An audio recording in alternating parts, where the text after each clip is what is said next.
रामकृष्ण हरी विठ्ठल केशव अवधूत चिंतन श्री गुरुदेव दत्त। पुरुषांसाठी हा व्हिडिओ आहे।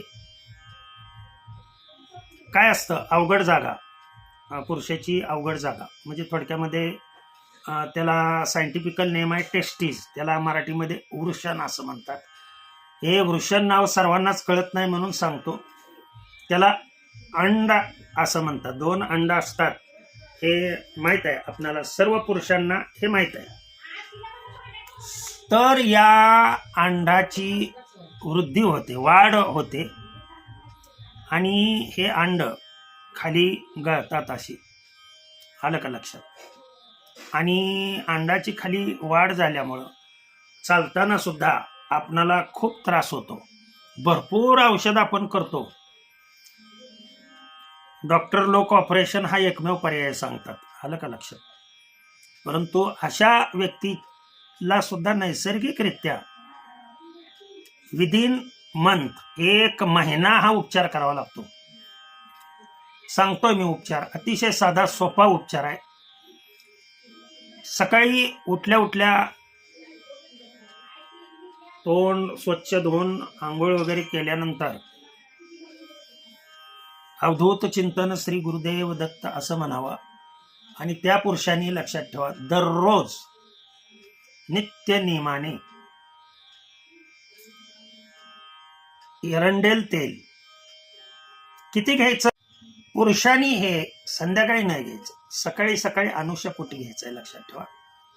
फक्त प्रवास वगैरे जर करायचा असेल तर घेऊ नका, कारण यांनी लघवी आणि शौचाला म्हणजे संडासला पोटात कळ येत नाही, काय नाही, नॅचरल जशा पद्धतीनं आपली नेहमीची संडास होते, कळ न येता संडास होऊन पूर्णपणे पोट पूर्णपणे साफ होता। आणि दुसरी महत्वाची गोष्ट सांगू इच्छितो मी, इथं जे रेक्टमचे स्नायू आहेत ते स्नायू आणि टेस्टिसचे जे स्नायू आहेत बाहेरच्या बाजूला असणारी स्क्रॉटम, हे स्नायू आकुंचित होतात।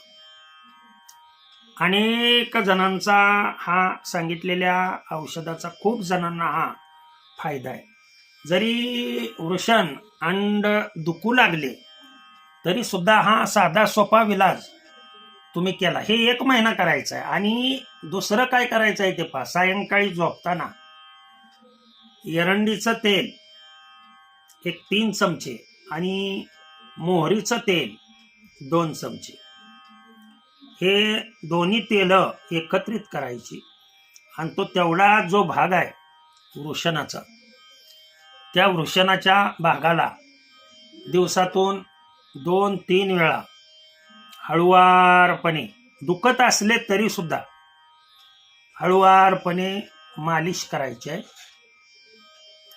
1 महिना हे काम करायचं, कोणतंही ऑपरेशन न करता तुमची अंडाची जी वृद्धी झालेली आहे, वाढ झालेली आहे, ती तुमची आपोआप म्हणजे या औषधाने हळूहळू कमी होईल आणि कायमस्वरूपी कमी होईल। हे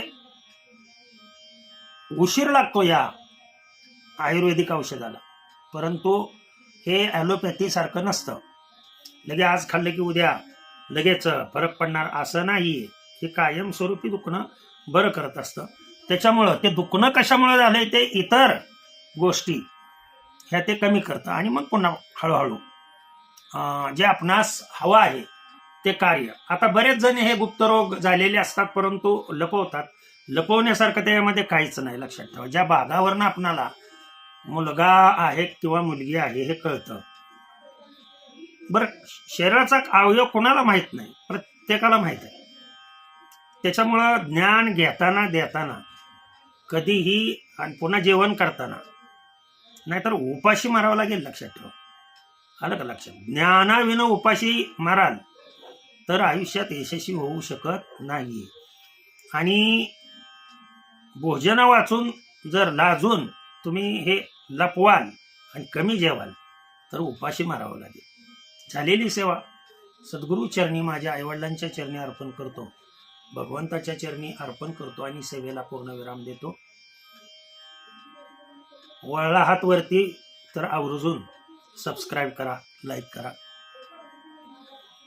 पुंडलिक वरदा विठ्ठल श्री ज्ञानदेव तुकाराम विठ्ठल विठ्ठल विठ्ठल विठ्ठल विठ्ठल. अवधूत चिंतन श्री गुरुदेव दत्त.